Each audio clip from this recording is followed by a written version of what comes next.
사랑하는 여러분, 우리 시편에는요 여러 편의 할렐의 찬양이 있습니다. 우리가 오늘 본문 말씀이 함께 여러분 읽은 이 시편 136편은 바로 대할렐 찬양시로 구분되어지는 그런 하나님 앞에 영광을 돌리는 찬양입니다.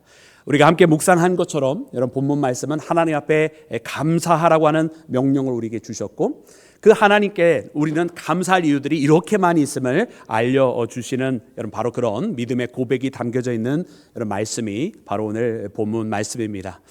여러분 오늘 말씀은 우리가 카테고리상 이야기할 때는 바로 바벨론 이후에 지어진 시다라고 이렇게 고백을 합니다. 이유는 마지막에 나와 있는 그 하늘의 하나님께 감사하라고 하는 이 하늘의 하나님이라고 하는 이 표현이 여러분 바로 바벨론 포로 그 이후부터 쓰여져 많이 사용이 되었던 그런 관용적인 표현이기 때문에 그러한데요. 사실은 이 말씀을 읽어보면 이 오늘 본문에 나오는 이 감사의 찬양이 어느 시대에 쓰여져 있는지는 사실은 전혀 중요하지 않습니다.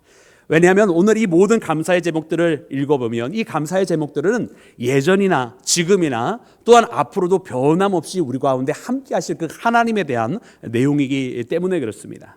그래서 이 말씀을 읽으면서 여러분 우리 가운데는 그저 우리와 함께 하시는 하나님, 이 땅 모든 천지 만물을 창조하시고 은혜 가운데 그 하나님의 창조의 질서대로 인도하여 가시는 그 하나님께 감사하는 것이고, 저 출애굽에서 여러분 하나님께서 이스라엘과 동행하신 것 같이 애굽에서 빠져나오게 하시고 약속의 땅 가나안으로 인도하시면서 거기에 있는 모든 대적들을 물리치게 하시는 그 능력의 하나님 앞에 감사한 것처럼, 여러분 오늘 이 시대를 살아가는 우리 또한 오늘 이 시대 속에 우리의 발걸음을 인도하시는 그 하나님, 역사 속에서 함께 하시며 지금도 우리와 동행하시는 살아계셔서 역사하시는 그 하나님 앞에 나아가는 나와 여러분이 되어야 할 줄로 믿습니다. 그래서 이 찬양은 어떠한 역사에 대한 이야기가 아니라, 과거에 있었던 이례적인 사건이 아니라 지금 우리에게 주시는 여러분 찬양이고 또한 감사의 노래입니다. 그러므로 오늘 이 말씀 우리가 다시 한번 묵상할 때에 여러분 주께서 주시는 그 감사의 제목들이 오늘 우리 가운데에 있어서 하나님 앞에 영광을 돌리는 믿음의 자녀가 되기를 주님의 이름으로 축원합니다. 자, 사랑하는 여러분, 그러면 오늘 본문 말씀에는요 우리 사랑하는 여러분들이 회중으로서 함께 여러분 후렴구를 화답을 해 주셨는데, 여러분 그 후렴구의 내용이 무엇이었습니까? 여러분 그 인자하심이 영원하미로다. 할렐루야. 네. 26번 반복하시다 보니까 다 외우셨네요. 네, 그렇습니다. 여러분 하나님의 인자하심에 대하여 우리가 노래하고 고백을 하는 것입니다. 여러분 하나님의 인자하심, 여러분 그분의 인자하심을 노래하는데 이 인자라고 하는 표현이 바로 히브리어로는 헤세드라고 되어 있습니다. 헤세드. 즉 다시 말하면 주님의 자비, 주의 긍휼하심, 또 더 나아가서 주님의 사랑까지도 의미하는 바로 그 메시지입니다. 그래서 이와 같은 주님의 사랑과 인자하심, 또 자비하심이 영원합니다라고 하는 이 표현은 그 앞에 나와 있는 그 감사의 제목들이 과거에 이렇게 하셨다라고 하는 과거의 이야기로 끝나는 것이 아니라, 그분의 인자하심이 영원합니다라고 노래한 것은 과거의 그 사건이 지금도 우리 가운데 이루어질 것이라고, 과거에 하나님께서 그렇게 하셔서 그 감사의 제목이 있는데 그 감사의 제목은 지난날로 끝난 감사의 제목이 아니라 오늘 우리 가운데도 계속되어지는 동일하게 같은, 아니 그 이상의 은혜로 함께 하실 그 하나님이시기 때문에 주님 앞에 감사합니다라고 노래하는 그런 감사의 제목인 것을 깨닫는 나와 여러분이 되어야 할 줄로 믿습니다. 그래서 그의 인자하심이 영원합니다라고 우리가 찬양할 때는 바로 과거의 사건이 아닌 오늘의 사건으로, 또 우리 개개인 가운데 역사해 주신 그 하나님을 기억하면서 앞으로도 그렇게 역사하여 달라고 간구하는 기도의 제목으로 주님 앞에 우리가 함께 노래를 했던 것입니다. 그러므로 사랑하는 여러분, 오늘 이 말씀 가운데 나와 있는 이 시편 136편에 있는 그 모든 제목들이 과거의 이야기가 아닌 오늘 우리의 이야기로, 그리고 또한 앞으로 더 크게 역사해 주실 하나님과 함께하는 믿음의 이야기로 만들어가는 나와 여러분이 되기를 주님의 이름으로 축원합니다. 자, 사랑하는 여러분, 그러면 오늘 본문 말씀 가운데는 어떠한 기도의 제목들과 감사의 제목들이 담겨져 있나요? 먼저 오늘 본문 말씀을 보면은 여러분 크게 두 부분으로 나눌 수가 있습니다. 먼저는 창조주이신 하나님 앞에 감사의 찬양을 드리는 부분이 여러분 9절까지 나와 있고, 그 후에 10절부터 22절 또 그 이후에 있는 내용들을 보면 바로 역사 가운데 함께 하시면서 우리를 구원하신 하나님의 이야기가 나와 있어요. 그래, 먼저 이 창조주 하나님으로서 이 땅 모든 것을 만드신 그 하나님의 모습을 보니까 여러분 5절에는 지혜로 하늘을 지으신 이에게 감사하라 이렇게 말씀하셨어요. 또 6절 말씀해 보니까 땅을 그 물 위에 펴신 이에게 감사하라 이렇게 되어 있습니다. 그러니까 천지를 지으신 그 하나님에 대해서 우리가 찬양하고 노래하고 있는 것을 봅니다. 여러분, 우리가 하나님께서 이 만드신 이 땅에 있는 모든 것들이 여러분 결단코 우연이 아닌 거예요. 모든 것은 다 하나님께서 하나님의 지혜로, 여러분 5절 말씀에 분명히 지혜로 하늘을 여셨다고 말씀하고 있는데, 여러분 하나님께서 그냥 하신 것이 아니고 우연히 된 것이 아니라 하나님께서 분명한 목적을 가지시고 계획을 가지고 만드셨다고 하는 것을 여러분 우리는 깨달아야만 할 줄로 믿습니다. 그러면 하나님께서 이 땅을 만드신 것이 왜 감사의 제목이 될까요? 왜냐하면 우리가 하나님께서 만드신 이 자연 세계를 보니까 이 모든 것들이 다 하나님께서 생명을 만들어 가시고 그 생명을 지키시고 그 생명을 사랑하셨기 때문에 이와 같은 방식으로 만들었다고 하는 것을 깨닫게 돼요. 하나님께서 여러분 대기의 순환을 만드시고 물의 흐름을 만드시는 것이 생명에 얼마나 중요한지 몰라요. 저 북극과 가까워서 추울 수밖에 없는 그 유럽 지방도 하나님께서 북대서양에 있는 그와 같은 따뜻한 바람을 불게 하셔서 평균 온도를 5도나 10도나 더 따뜻하게 하셔서 거기에도 사람이 살 수 있도록 만들어 주시는 것, 저 아마존에 밀림이 우거져 있어서 거기에 뭐 위험할 것 같지만 사실은 거기에서 많은 이 지구를 위한 산소가 나오게 하고 계시다고 하는 것, 거기에서 많은 수증기들을 통해서 그 열대 우림들이 다 생명을 이어가고 있다고 하는 것을 여러분 우리가 발견하게 됩니다. 여러분 특별히 이 자연세계 중에 가장 놀라운 것 중에 하나는 바로 물의 존재입니다. 여러분 물이라고 하는 것, 보통 액체가 고체가 될 때는 어떤 현상이 일어나냐면 그 입체들이 더 촘촘하게 모여지기 때문에 밀도가 올라가요. 밀도가 올라간다고 하는 것은 여러분 그 무게가 무거워질 수밖에 상대적인 무게가 더 무거워질 수밖에 없다는 뜻이잖아요. 그래서 대부분의 고체는 여러분 물 아래 가라앉는데요. 이 물만큼은 어떻습니까? 물만큼은 얼게 되었을 때 육각형을 이루게 돼요. 그 입자가 부피가 더 커진다는 말이에요. 같은 것이 부피가 더 커진다는 것은 밀도가 여러분 더 작아졌다는 뜻이잖아요. 그러니까 얼음은 물 위에 뜹니까 가라앉습니까? 잘 모르십니까? 자, 그럼 오늘부터 이제 과학 실험 꼭 하세요. 빙산이 물 위에 뜨는 것은 밀도가 얼음인 상태일 때 물보다 그 밀도가 작기 때문에 물 위에 뜨는 거예요, 얼음이. 여러분 이것이 얼마나 중요하냐면요. 만약 우리가 이 세상이 얼음이 물보다 무거워져서 밑에 가라앉는다고 생각해요. 그래서 밑에부터 얼면 어떻게 되냐면 여러분 그 물 속에 있는 생명들이 살 수가 없게 되는 거예요. 거기에 물 속에 있는 식물들이 살 수가 없고요. 플랑크톤이 생길 수가 없고요. 플랑크톤과 식물들이 없으면 작은 물고기들이 살 수가 없고요. 작은 물고기들이 살 수 없으면 큰 물고기도 살 수가 없게 되는 거예요. 그런데 하나님께서 놀랍게 어떻게 하셨습니까? 온도가 내려가면서 얼을 수밖에 없는 상황이 오는데 이 얼을 수밖에 없는 상태에 물이 밀도가 오히려 낮아져 가지고 위에서부터 얼게 되는 거예요. 위에서부터 얼으니까 어떻게 됩니까? 그 얼음 밑에 있는 모든 생명체들이 그 생명을 유지하도록 만들어 놓으셨다는 거예요. 아니 이런 예외적인 사건이 말이죠. 여러분 보통 예외라고 하는 것은 극히 일부일 때 그걸 예외라고 말씀하는 거 아니에요? 근데 이 물의 존재는 이 지구상의 몇 퍼센트를 차지하고 있습니까? 70% 이상 차지하고 있는 거 아니에요? 아니 이렇게 압도적으로 이 지구상 가장 많은 부분을 차지하고 있는 그 물이 예외적인 여러분 그 밀도로 보여준다고 하는 것은 여러분 이것이 우연이 아니라 하나님께서 생명을 사랑하사 그 생명을 지키시기 위해서 하나님의 목적 가운데 그렇게 창조되었다라고 하는 사실을 깨닫는 우리 모두가 되어야 할 줄로 믿습니다. 하나님께서 생명을 이렇게 지키셨다는 거예요. 놀랍지 않습니까? 그것이 어떻게 우연이 된 일일 수 있겠습니까? 여러분 이 땅에 생명체들이 있을 수 있는 또 다른 이유 중에 하나는 여러분 이 지구에는요 자기장이라고 하는 것이 있어요. 이 자기장이 있으니까 여러분 어떻습니까? 태양풍이 불고 우주방사선이 있어도 여러분 그 우주방사선과 태양풍의 이런 해로운 것들이 여러분 대기 중에서 이 지표면까지 내려오지 못하는 거예요. 만약 이 자기장이 없다라고 한다면 우리가 이 산소층이 있는 이 대기도 더 이상 유지가 안 될 거예요. 저 화성이요. 왜 생명이 없습니까? 많은 사람들이 이야기하기를 지구와 가장 유사하고 흡사한 조건들을 다 가지고 있는데 거기에 생명이 없는 거예요. 이유는 자기장이 너무나 약해. 자기장이 약하니까 대기를 유지할 수 없어요. 대기를 유지할 수 없으니까 우주 방사선이 그대로 다 쏘여지고 태양풍의 영향을 받을 수밖에 없고 그러니 생명이 살 수가 없는 거예요. 그런데 이 지구는요 하나님께서 자기장을 만들어 놓으셨어요. 그래서 여러분 나침판이 일을 하는 이유가 바로 거기 있는 거 아니에요? 이 자기장이 있으니까 여러분 그 가운데 대기가 유지가 되고 우주 방사선이 침해를 못하고 그래서 생명이 유지되는 거예요. 여러분 이게 어떻게 우연이 된 거예요? 이게 어떻게 빅뱅에 의해서 그냥 우연히 발생하고 우연히 뭐 우주의 질서가 생겨지고 우연히 거기에 생명이 살 수 있도록 자기장이 생기고 어떻게 물이 밀도가 나서 그 속에 물 속에서도 생명을 유지할 수 있는 그런 일들이 벌어지냐고요. 여러분 이 모든 것은 우연이 아니라 하나님의 분명한 창조주의 손길에 의해서 계획되어지고 하나님의 손길에 의해서 만들어진 것인 줄로 믿습니다. 그러니 이 모든 것을 자연세계를 바라보니까 하나님의 은혜인 거예요. 하나님께서 이렇도록 생명들을 사랑하시고 그 중에서도 특별히 하나님께서 이 땅에서 모든 것을 바라보시면서 좋았더라 하나님 말씀하시는데, 그 중에서도 특별히 하나님께서 하나님의 형상으로 우리 사람을 만드시고 심히 좋았더라 말씀하시면서 가장 기뻐하셨는 줄로 믿습니다.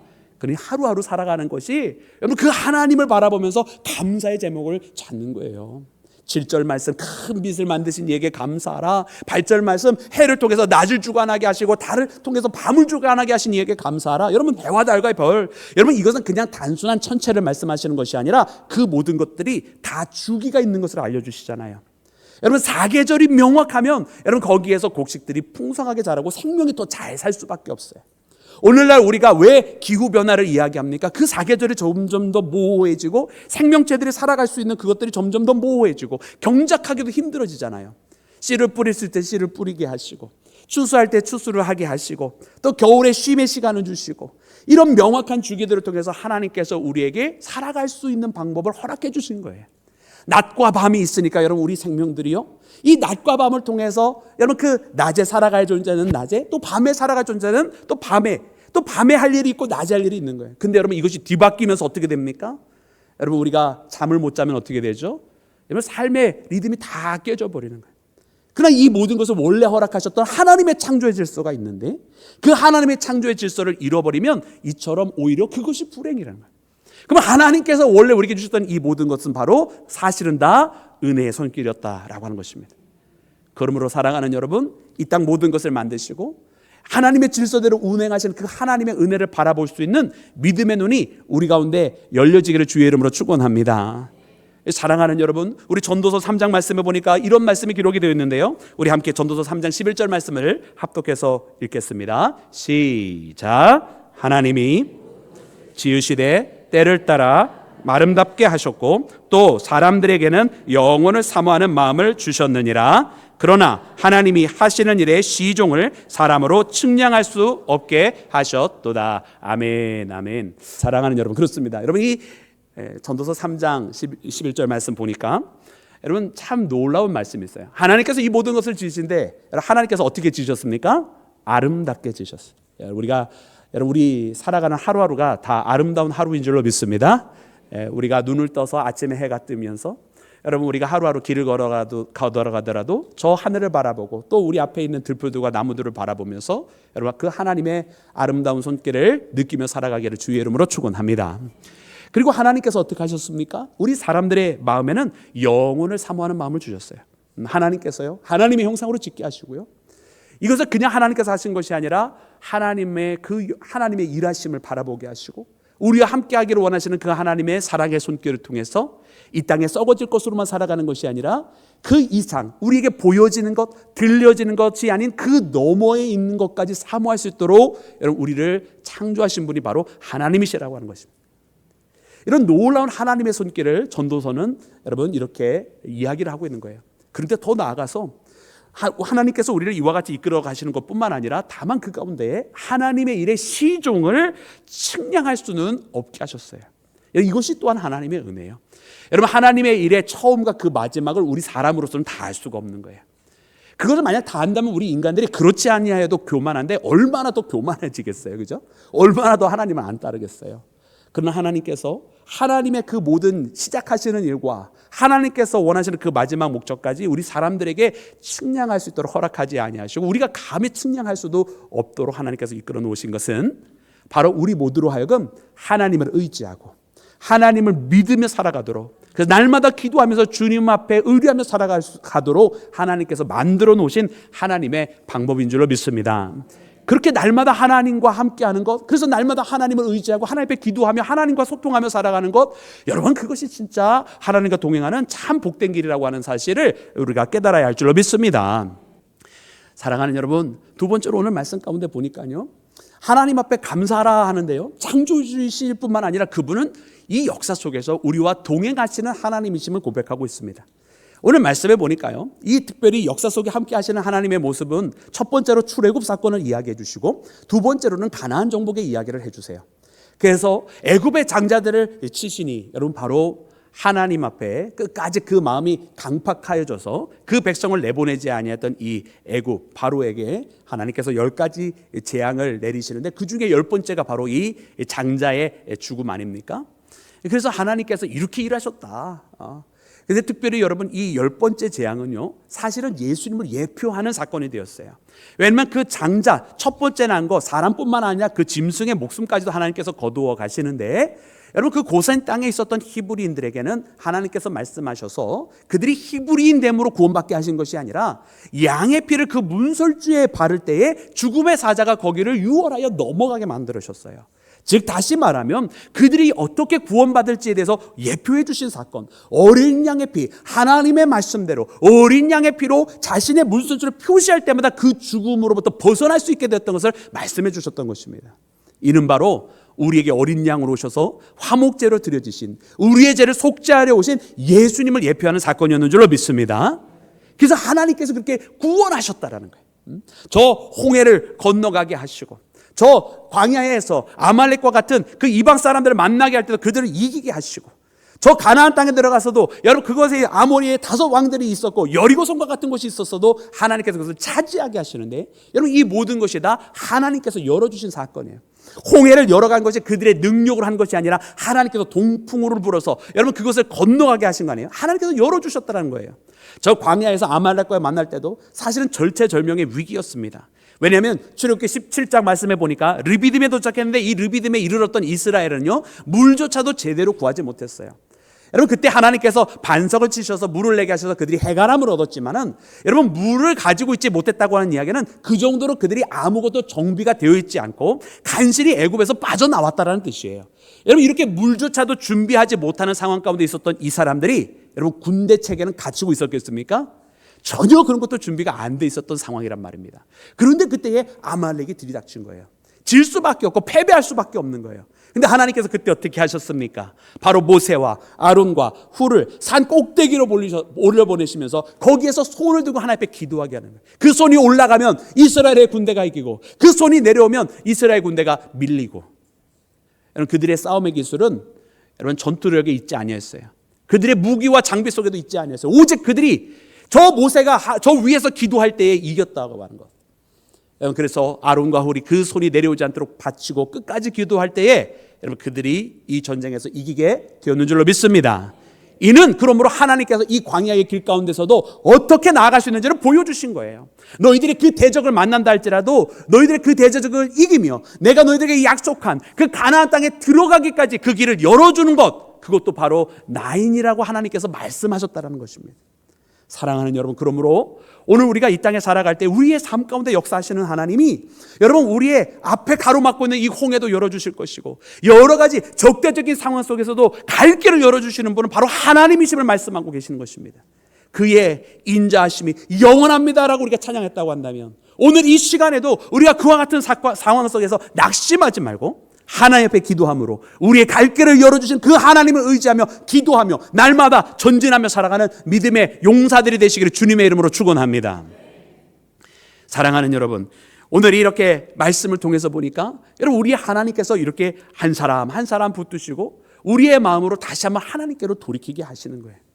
여러분 그런데 특별히 말씀 가운데 보니까 여러분 시편 139편에는 이런 말씀이 기록이 되어 있습니다. 우리 시편 139편 말씀 함께 합독해서 읽겠습니다. 시작. 내가 주의 영을 떠나 어디로 가며 주 앞에서 어디로 피하리이까? 내가 하늘에 올라갈지라도 거기 계시며 스올에 내 자리를 펼지라도 거기 계시니이다. 내가 새벽 날개를 치며 바다 끝에 가서 거주할지라도 거기서도 주의 손이 나를 인도하시며 주의 오른손이 나를 붙드시리이다. 아멘. 아멘. 할렐루야. 여러분 바로 이 시편의 고백처럼 우리가 살아갈 수밖에 없는 줄로 믿습니다. 여러분 우리가 주의 영을 떠나서 어디로 가겠습니까? 이처럼 우리와 함께 계시고 우리에게 이 환난과 역경도 이기게 하시고 장애물이 있을 때 그 장애물을 극복하게 하시는 분이 하나님이신데, 여러분 우리가 하나님을 떠나서 어떻게 살아가겠어요? 그러니 우리는 늘 항상 하나님과 함께 하겠다고, 저 새벽 날개를 치며 바다 끝까지라도 주님과 함께 하겠다는 그 고백이 우리 가운데 반드시 있어야 할 줄로 믿습니다. 주의 오른손이 나를 붙드시리다고 하는 그 고백 속에 살아가는 우리 온 교회가 반드시 되기를 주님의 이름으로 축원합니다. 사랑하는 여러분, 우리가 사무엘상 7장 말씀해 보면 거기에 에벤에셀의 고백이 나옵니다. 여러분, 이 에벤에셀의 고백, 하나님의 우리의 도우심이 되셨다고 하는 이 고백이 여러분 어떠한 상황 가운데 있었나요? 여러분, 저 이스라엘이 계속해서 블레셋에 의해서 패배를 당하고 그 블레셋에 의해서 여러분 그들은 수모를 당하고 있었어요. 이때는요 이미 그들이 법궤도 빼앗겨버린 상태에 있었던 가운데 있었습니다. 여러분, 이때 사무엘이 나타나서 그 백성들 다시 모으는 거예요. 너희들이 다시 여호와께로 돌아오라고 여러분 외치고 있었어요. 너희들 가운데 있는 모든 우상을 제하여 버리고 여호와께 돌아오라고. 여러분, 이와 같은 말씀의 선포가 이루어졌을 때 이스라엘 백성들이 미스바에 다 모이게 되었습니다. 여러분, 더 이상 그들은 다른 방법이 없었어요. 전쟁에서 이길 수도 없었고요, 법궤도 빼앗겨 버렸습니다. 그러니 그들의 마음은 이미 다 무너질 대로 무너져 있었어요. 그러나 마지막 한 가지 할 수 있었다고 하는 것은 무엇이냐면 바로 돌아오라고 하는 그 하나님의 음성 앞에 그들이 그 미스바라고 하는 한 자리에 모여서 거기서 하나님 앞에 회개하고 있었다고 하는 거예요. 여러분, 사무엘이 거기서 하나님 앞에 제사를 올려드렸습니다. 여러분, 하나님께서 그 제사 분명히 받으셨는 줄로 믿습니다. 그런데 여러분, 그 말씀이 거기서 끝나지 않아요. 이처럼 하나님 앞에 돌아와서 모든 것이 다 해피엔딩으로 끝날 것 같은 바로 그 상황에 말씀해 보니까 그때라고 하면서 이 이야기가 끝나지 않고 계속 이어지고 있는데 바로 블레셋이 이것을 찬수로 여기고 이스라엘을 멸망시키려고 쳐들어왔어요. 여러분, 참 우리는 이 말씀을 보면서 놀라운 것을 발견해요. 모든 것이 다 아름답게 끝날 것 같은 그 순간이요, 사실은 우리가 한 번 더 넘어가야 될 도전이 있는 거예요. 이스라엘이 이렇게 돌아와서 하나님 앞에 회개하며 거기서 예배를 하는데 그때에 여러분 그들이 뭐 무기가 있어요, 뭐가 있어요? 여러분, 금식하며 하나님 앞에 나왔어요. 힘이 있어요, 뭐가 있어요? 근데 그때 바로 블레셋이 쳐들어왔다라는 말이에요. 여러분, 우리는 알아야 합니다. 여러분, 이 블레셋에 쳐들어오시는 것이 무엇 때문인지. 이 블레셋이 오게 되는데 그때야말로 더욱더 하나님 앞에 절실하게 매달릴 수밖에 없어서 하나님을 의지하고 거기서 예배를 하게 되었을 때 여러분, 하나님께서 우박을 내리셔서 저 블레셋을 치시고 하나님께서 그들을 보호하셨다라고 하는 명백한 증거들을 저 이스라엘에게 남겨주셨는 줄로 믿습니다. 그러니 블레셋이 쳐들어온 것은 무엇입니까? 하나님께서요 그들의 기도에 응답하신 거예요. 할렐루야. 그들이 쳐들어올 때 우박을 내리심으로 여러분 그들을 멸하셨어요. 어떻게 하신 겁니까? 하나님께서 이 이스라엘에 이런 회개를 받으시고 역사해 주셨다라는 말이에요. 할렐루야. 그러나 우리 사람의 눈에는 어땠을까요? 그 사람의 눈에는 이 블레셋이 막상 쳐들어온다고 하니까 이게 웬일이냐, 우리가 기도했는데 우리가 회개했는데 웬일이냐 아마 그랬을 거예요. 그러나 바로 그 순간이야말로 더 하나님 앞에 기도해야 되는 순간이었다는 거예요. 그리고 그 순간이야말로 바로 하나님께서 사실은 응답해 주시려고 하는 바로 그 기회였고 그 찰나였다라고 하는 것을 우리가 발견하게 됩니다. 그러므로 사랑하는 여러분, 우리가 깨달아야 되는 것이 있어요.